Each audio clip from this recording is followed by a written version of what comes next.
Welcome to HQ Spotlight. I'm Jenny Dell. He is Tommy Tran. And Tommy, we got some news in the NFL. We have our third rookie quarterback starting week 1 of the NFL, and it is Bo Nix in Denver. Broncos head coach Sean Payton making that announcement just this afternoon, and our research team is the best, Jenny. They're on it. This made you go, wait, what?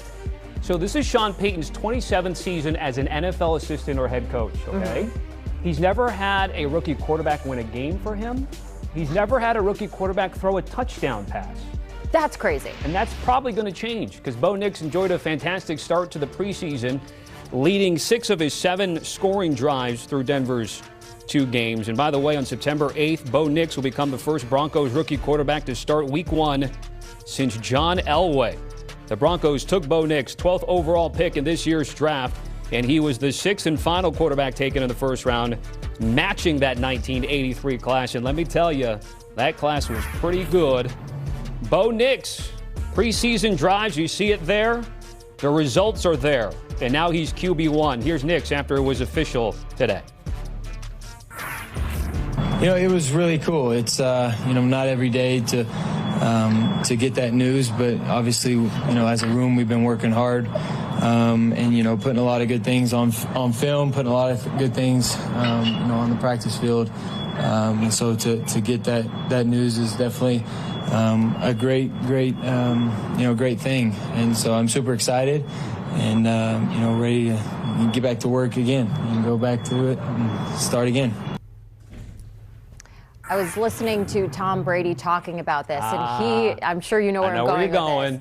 He made it very clear that he does not like this new system of having these rookie quarterbacks come out of college football and start immediately in the NFL. Obviously a different day and age, but what was your thoughts on what Brady had to say? Yeah, a little bit of what you just said there, Jenny. And it's interesting, though, because we're seeing the quarterback position evolve. We're seeing, as I had mentioned, 6 first-round rookie quarterbacks, which is not something you see that often. And the math will tell you not all 6 are going to be Hall of Famers, but the certain thought is that maybe 2 or 3 will certainly pop. And so now you have Bo Nix, you have Caleb Williams, and you have Jaden Daniels that will start week 1 in the NFL. All right, let's bring in our Matt Ryan to have a conversation about some of these quarterbacks here. Matt, great to have you on the show. Bo Nix is quarterback 1 for the Denver Broncos. What's your thought here?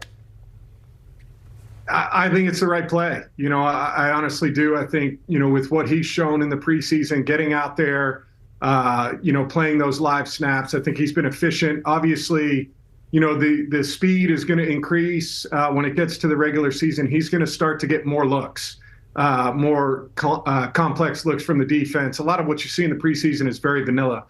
But I think it comes down to the fact that Sean Payton feels like, Bo gives them the best chance to win right now. And he's the best quarterback on that roster to give them a chance to win week 1. And so, given the climate of the NFL right now, it's very different than it's ever been with the cap structure and the rookie slated contracts for first-round picks.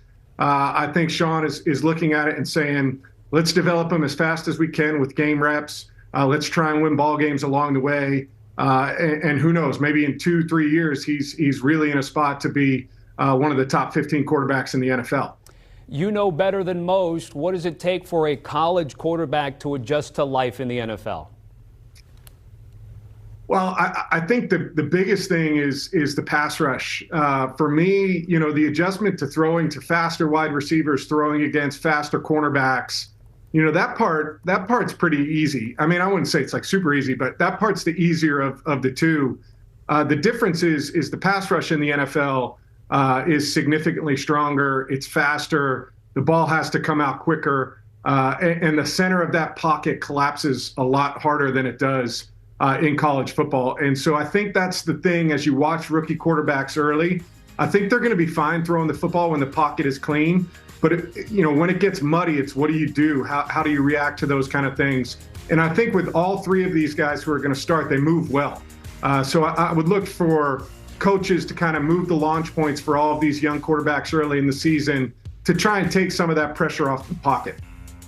A lot's also been made about the situation that surrounds these young signal callers as we're taking a look at Bo Nix's numbers through the preseason. But again, you bring up Caleb Williams, you bring up Jaden Daniels. How important is it to have that support system around them to try to be successful right out the gate?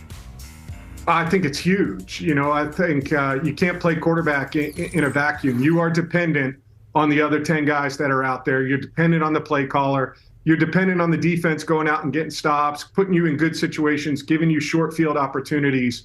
So you're really a product of your environment. And to me, of those three guys, when I look at the rosters, I think the best situation is Caleb Williams in Chicago, which is unique with it being, the first overall pick. But I can't remember off the top of my head, a first overall pick at the quarterback position coming into a better position than Caleb Williams. Got a lot of offensive weapons there for the Bears. Those expectations are pretty high, as well as the D.C. area as well.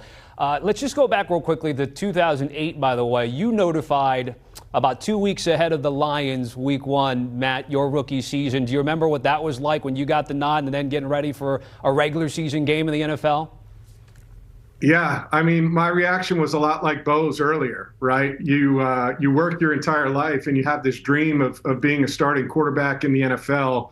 And I remember Mike Smith calling me into the office in Atlanta and saying, hey, we're going to go with you week one. Let's have a good 2 weeks of practice, good 2 weeks of prep leading up to that first game. And it's exciting, but the competitor in you and kind of being young and naive, like that's what you expect. When you get drafted early overall, you expect to go in there and win that job. And so it was a great feeling to hear it. But honestly, that's what I wanted. That's what I expected. And I was off and running early on. So 3 rookie quarterbacks will start week one. We know J.J. McCarthy's out for the year with a meniscus injury.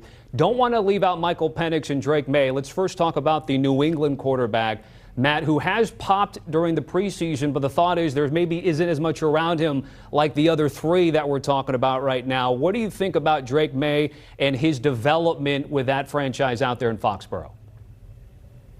Yeah, I was up at camp a couple of weeks ago to watch, and I think every situation for these guys is different, right? Like each setting that you're going into is different. The quarterback rooms in each of these organizations is different. And so, when I watched New England practice a couple of weeks ago, I'm not sure there are enough pieces around him for him to be successful early. And I also think you've got a veteran guy in Jacoby Brissett who has played a lot of football in this league. And so I think there is the opportunity in New England to give Drake May some time to develop. I watched him. He's got all the physical tools that you would want. Big, strong, good, vertical passing game, throwing the football down the field. But to me, I look at that roster and I don't know if there's enough around him for him to be successful. And I think given that, Jacoby Brissett early on kind of understanding what it takes to move the football in this league, to maybe play with some lesser talent around him, I think gives them a better chance early in the season. So, I would expect Drake to start the year on the bench, but at some point, I do think he'll be playing football for the New England Patriots at some point this season. And then if it's Michael Penix Jr., we know Kirk Cousins is there, so there's no need to really fast track the left-handed quarterback there out in Atlanta. However, some Falcons fans are wondering why isn't he getting as many reps, because he's sitting a lot of the preseason here. What do you think about the Penix situation in Atlanta? Yeah, I'm probably one of those fans who's sitting there scratching your head saying, why wouldn't you get him more reps out in game situations when you have Kirk as a bona fide starter? The only thing I can come up with is he played so well in that first game, and he's really done a great job with his opportunities during training camp. It's an interesting dynamic in that quarterback room, right, where you have Kirk Cousins, who is the guy, and you have Michael Penix, who is making a lot of plays and has looked really good. From the beginning, they have said that is going to be an interesting relationship to kind of nurture and to make sure that room is good. And so in a certain way, I wonder if they're just, not putting them out there to create like a bigger storyline than is already there. And so I've got no sources on that or anything, but that's the best I can come up with in my head. Yeah, it was interesting. They made the moves. They let go of CFL legend Nathan Wark, and so everybody was saying, hey, maybe more reps for Michael Penix, and yet we haven't seen it, at least not yet. Our thanks to Matt Ryan joining us here on HQ Spotlight. Thank you, Matt, for your insight as always. Check out Matt Ryan and the crew in the NFL today, Sundays at noon Eastern. Look at that crew. It's a great photo shoot. JJ's got a great, now there's 2 JJs, but I know, JJ right? Watt with the pants that kind of match what you got going on today. Week 1 coming up September 8th.